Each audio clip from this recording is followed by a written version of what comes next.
efectos eléctricos.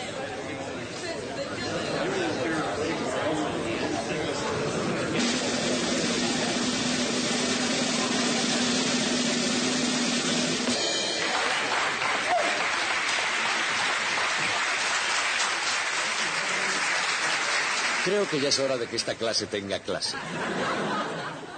Hoy día los científicos somos gente poco ceremoniosa, y en verdad es raro ver a uno trajeado así. Pero en el siglo XIX era bastante frecuente que para dar clases de cierta categoría se vistieran solemnemente. Y en ningún sitio fue esto más cierto que en la famosa Royal Institution. Tengo una fotografía que se hizo a mitad del siglo XIX.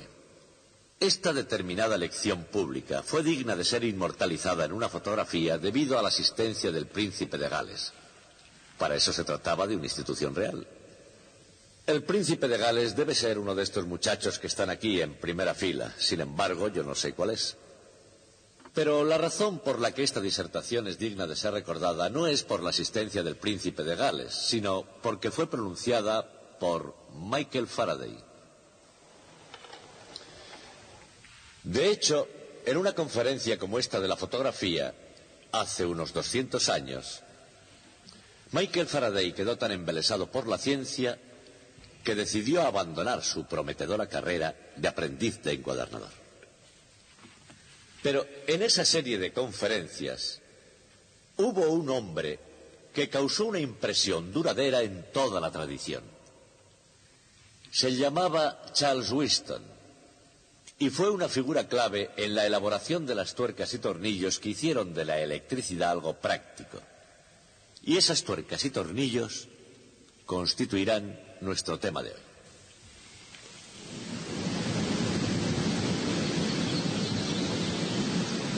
Las tuercas y tornillos que mantienen unida la compleja maquinaria del mundo moderno no son más importantes en la historia de la civilización que el simple fluir del agua. Aprender a controlar y dirigir el curso del agua ha sido un ingrediente crítico en el desarrollo de las civilizaciones.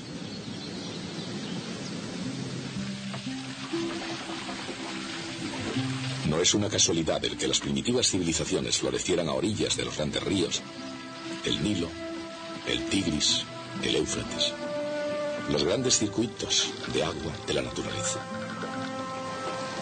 Para poder prosperar, cada sociedad tuvo que desarrollar medios para manipular, controlar, distribuir la corriente de agua en regadíos y drenajes frente a inundaciones y para fomentar el desarrollo de las ciudades.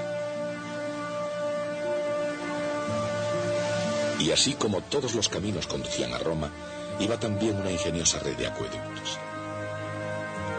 El imperio sobrevivió tanto tiempo, en muy buena parte porque los acueductos traían agua fresca desde las montañas de Albanos.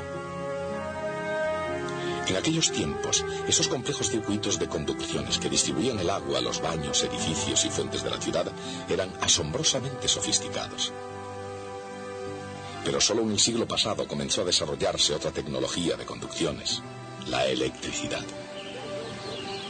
Inventores tales como Thomas Edison encontraron la fórmula de manipular las corrientes eléctricas para iluminar las lámparas de las casas y llevar puntos y rayas a muy largas distancias a través de alambres.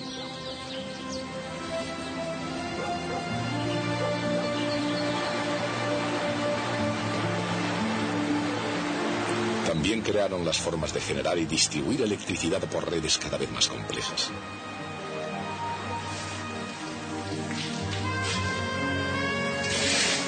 Pero desde los días en que la estación de iluminación de Edison era la primera planta de energía del mundo, los ingenieros han desarrollado formas mucho más sutiles de utilizar la corriente eléctrica. Hoy en día, un simple chip de ordenador contiene un circuito eléctrico tan complejo como el plano de calles de toda una ciudad. Y en principio, la propia existencia de una gran ciudad como Los Ángeles depende de muchos de esos circuitos.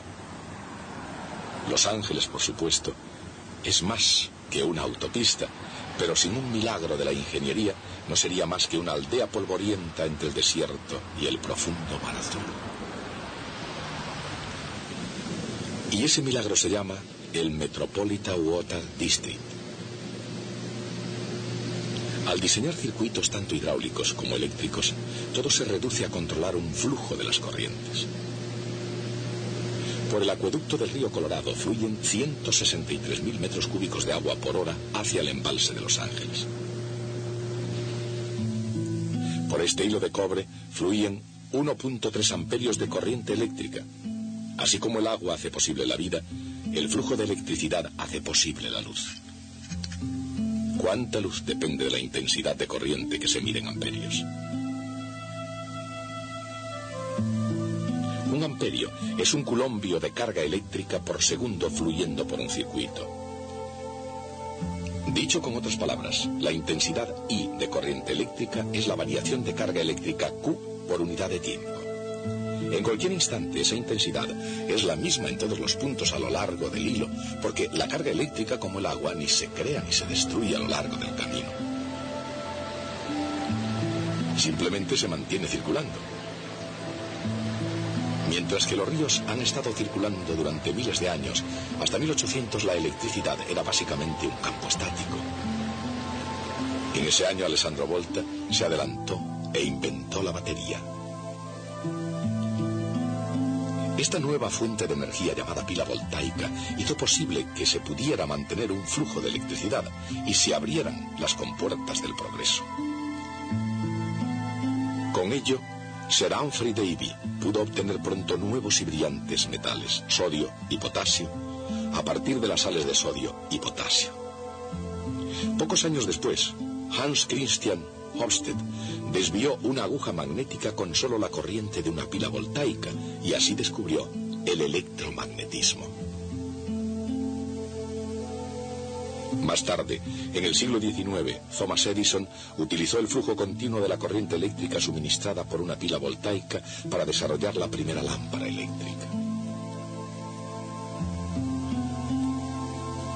Y también utilizó esa corriente para perfeccionar un dispositivo inventado por otros, el telégrafo. Mucho antes, Carl Friedrich Gauss había visto el potencial en la desviación de la aguja de la brújula de Ørsted. El cierre de un interruptor eléctrico en un cierto lugar podía hacer que en otro lugar se moviera un imán. Muy pronto también otros llegaron a conseguir eso mismo. El telégrafo mantenía la promesa de una comunicación casi instantánea a larga distancia. Pero al principio la promesa de esa llamada a larga distancia tuvo una vida corta. Después de recorrer varios kilómetros, la señal era demasiado débil para hacer funcionar el dispositivo magnético. Charles Winston, fabricante de instrumentos musicales y estudiante de acústica, encontró la solución a este dilema en los casi ininteligibles escritos de un oscuro profesor alemán llamado George Simon Ohm. Winston demostró, mediante experimentación directa, lo que Ohm había predicho a base de razonamientos matemáticos abstractos. Se puede mantener la intensidad de la señal si se aumenta el voltaje en proporción a la distancia. Winston había verificado la regla conocida como ley de Ohm. Para hacer fluir una corriente por un material conductor, se necesita una diferencia de potencial. Dicha diferencia de potencial es siempre proporcional a la intensidad de la corriente. La constante de proporcionalidad se llama resistencia. Esta ecuación se conoce como ley de Ohm. Un elemento de un circuito eléctrico con resistencia recibe el nombre de una resistencia. La ley de Ohm no es una ley fundamental de la naturaleza como la segunda ley de Newton o la ley de la conservación de la energía. No se cumple en todas las situaciones, pero es una regla de gran utilidad en la mayoría de las situaciones prácticas y ayudó a que el telégrafo se convirtiera en un invento realmente práctico. El telégrafo, perfeccionado por Thomas Edison y con el código ideado por Samuel Morse, amplió las fronteras americanas y no perdió el tren. Los hilos telegráficos iban paralelos a las vías del tren y la información que llevaban era de gran importancia para una tranquila circulación por todo el sistema ferroviario. Hubo alguna resistencia a la utilización de ambos inventos. La gente decía que la electricidad era peligrosa y algunos opinaban que a la velocidad que podían alcanzar los trenes el ser humano no sería capaz de respirar. Pero el progreso no se detuvo y con el tiempo los hilos y las vías conjuntamente representaron el mismo papel de vital importancia como antes lo habían hecho los grandes ríos, transportando personas, cargas e ideas. Y a través de millas y millas de alambre, el flujo de información sigue la utilización práctica de la ley de Ohm. Análogamente, reglas muy parecidas guían a los ingenieros en el diseño y la explotación de acueductos.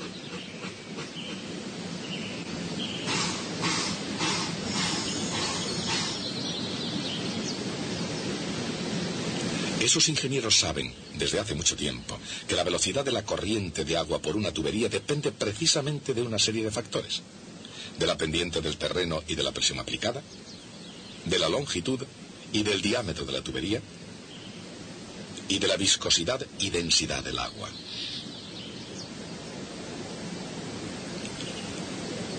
De modo análogo, la intensidad de la corriente eléctrica que pasa a través de una resistencia depende de la caída de tensión a través de ella, de su sección y de su longitud, y del material de que esté hecha. La resistencia de una resistencia eléctrica es proporcional a su longitud.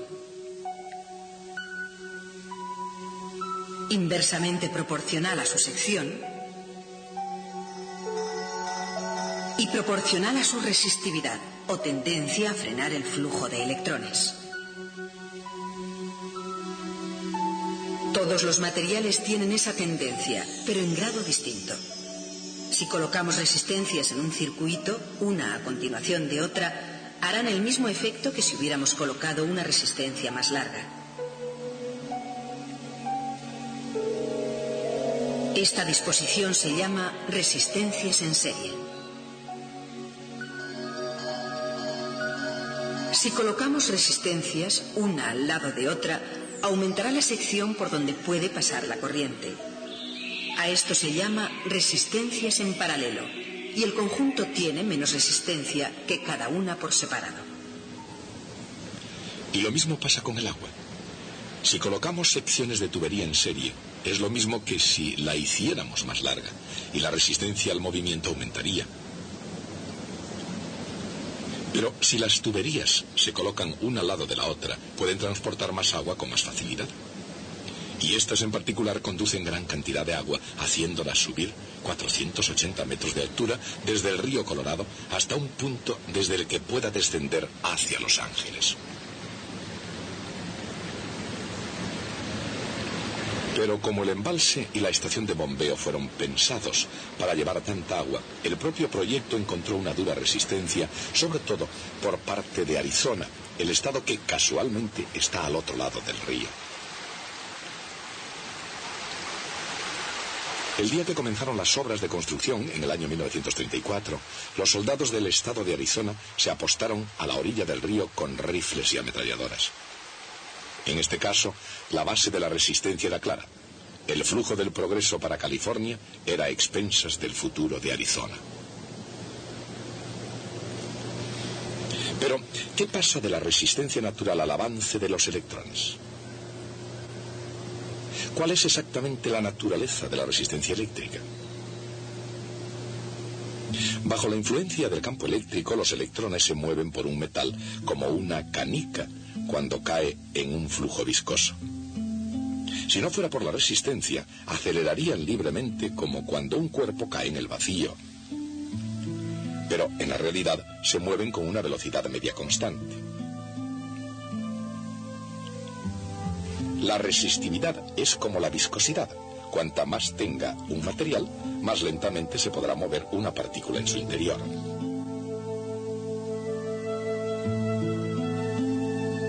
Pero, ¿qué es lo que ralentiza a los electrones? En otras palabras, ¿qué es lo que se opone al flujo de la electricidad en un conductor? En el interior de un metal, los electrones se mueven constantemente en todas direcciones. Aquí están representados algunos de ellos por unos puntos.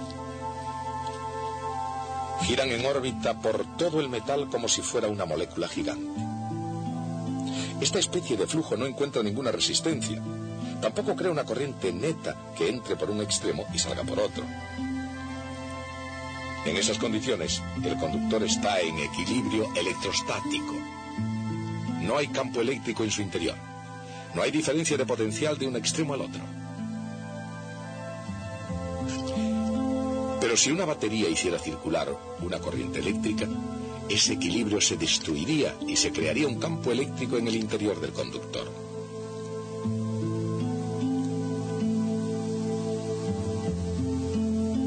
En el interior de un metal perfectamente cristalino, si se pudiera encontrar una muestra de él, los electrones móviles acelerarían continuamente como una moneda al caer en el vacío.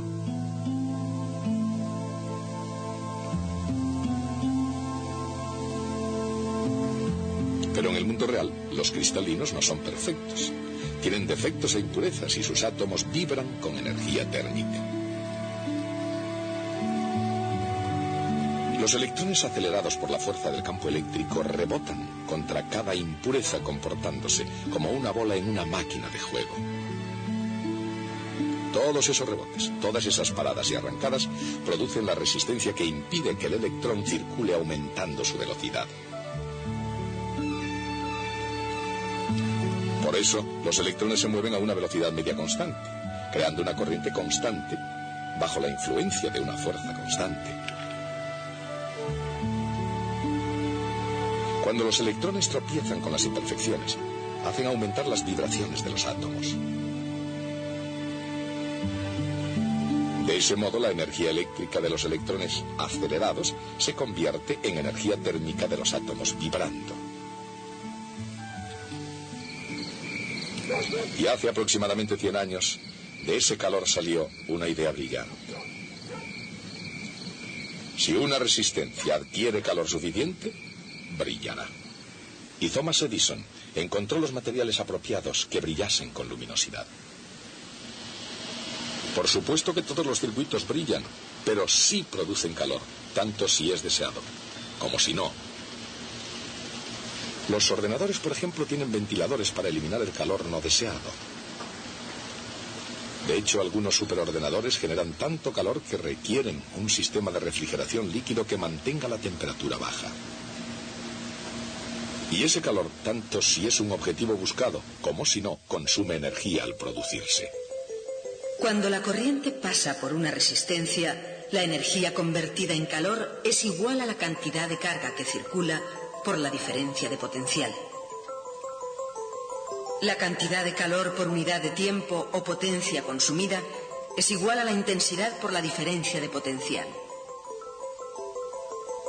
Utilizando la ley de Ohm, la potencia se puede expresar también por I al cuadrado por R o V al cuadrado dividido por R. ¿Y cuál es el resultado? Bien, para comenzar se miden vatios. Un vatio es una medida de potencia igual a 1 amperio por 1 voltio. Si ahora multiplicamos ese vatio por 1000, tendremos 1 kilovatio. Y si lo multiplicamos de nuevo por 1000, tendremos 1 megavatio. En horas punta, el embalse de Parker genera 120 megavatios. Vatios y agua. La red eléctrica que aquí, en esta planta hidroeléctrica, adquiere una forma concreta. Así como el progreso se basa en las corrientes de agua y de electricidad, también demanda una gran cantidad de ambas.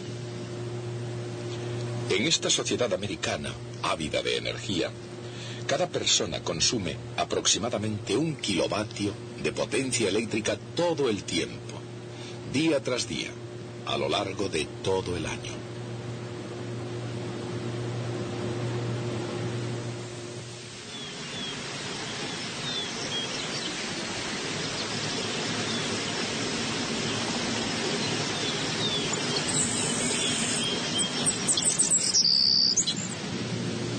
Para suministrar a los consumidores ambas cosas, agua y energía, los ingenieros tienen que dominar primero el arte y la ciencia del diseño de circuitos. Los elementos comunes en los circuitos eléctricos elementales son los hilos y los interruptores, las baterías, las resistencias y los condensadores. Y aunque estos elementos se pueden combinar en redes de complejidad siempre creciente, siempre obedecen a unas mismas reglas sencillas llamadas leyes de Kirchhoff. Gustav Kirchhoff, físico alemán, era muy aficionado a las matemáticas. Aplicando la ley de Ohm y generalizándola completamente, dedujo dos leyes que expresan cada una de ellas una idea ya conocida. Una de esas ideas es la de la conservación de la carga. Y la correspondiente ley en los circuitos es que cuando una corriente se divide en dos o viceversa, la suma de las intensidades de las corrientes que llegan al nudo es igual a la suma de las intensidades de las corrientes que salen de él. La otra ley de Kirchhoff expresa la conservación de la energía. Una carga eléctrica que recorre un circuito completo ni pierde ni gana energía.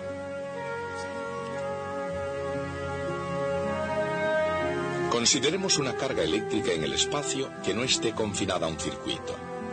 Si se mueve por el espacio a lo largo de la trayectoria que la lleve de nuevo a su punto de partida, no se habrá realizado trabajo neutro.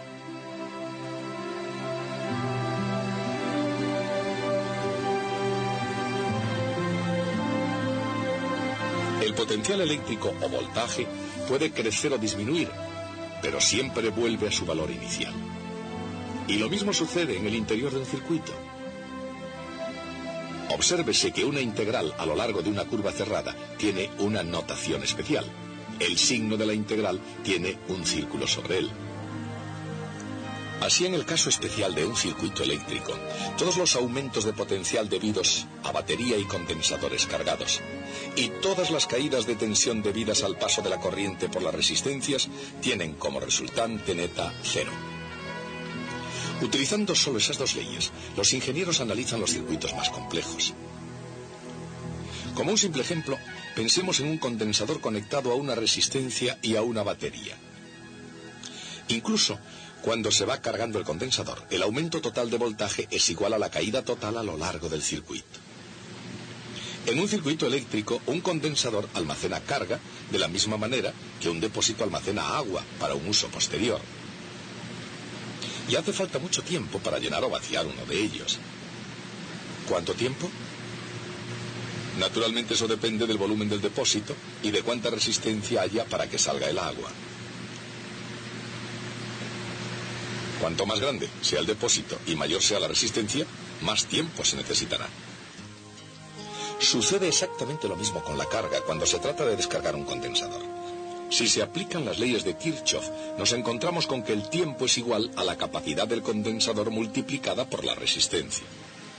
Naturalmente no hay planes de vaciar el lago Havasu de inmediato. Al mismo tiempo que se va vaciando de agua para saciar la sed de Los Ángeles, la nieve de lejanas montañas se va derritiendo y va alimentando al río Colorado, que a su vez vuelve a llenar el embalse, como si fuera parte de un ciclo global que conservara la humedad. De modo análogo, los circuitos eléctricos conservan la carga. Y así es como la noción de evolución se añade al principio de conservación, tal vez queriendo demostrar con ello que cuanto más cambian las cosas, más siguen siendo las mismas. La civilización sigue dependiendo de las corrientes, aun cuando se añada al flujo de la electricidad.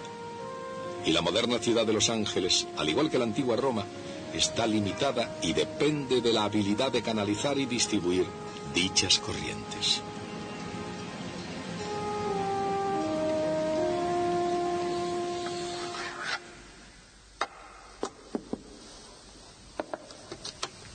Hoy hemos estudiado las reglas que hacen que la electricidad sea algo práctico. Fueron antes elaboradas por personas llamadas Ohm, Kirchhoff y Charles Whiston. El propio Whiston, que era muy admirado por sus colegas en su tiempo, era desconocido del público. Era muy vergonzoso y casi se ponía enfermo ante un auditorio, igual que yo. De hecho, esa fue la causa por la que consiguió que se cambiara la tradición de que las conferencias fuesen públicas en la Royal Institution. Parece ser que una tarde de 1846, Charles Whiston tenía que pronunciar una de esas lecciones ante el público, pero justo en el último segundo, con el auditorio ya sentado, Whiston sintió miedo y salió huyendo, sin dejar a nadie que le sustituyera. Entonces Michael Faraday intervino e, improvisando una brillante conferencia, especuló acerca de que la luz podría ser una especie de perturbación de la electricidad y del magnetismo, una idea que muchos años después resultó ser cierta. La tradición de esas lecciones públicas en la Royal Institution sigue conservándose en nuestros días. Todos los viernes, a las 8 en punto de la tarde, un científico famoso, vestido de etiqueta como yo ahora, debe intervenir ante un brillante auditorio y pronunciar una conferencia sobre los últimos desarrollos de la ciencia. Pero, durante media hora antes de la conferencia, el científico permanece encerrado en un cuartito para asegurarse de que no podrá hacer el Winston y salir corriendo en el último momento. Y esa es la razón por la que yo he sido encerrado en ese cuarto hasta el inicio de esta clase. Hasta el próximo día.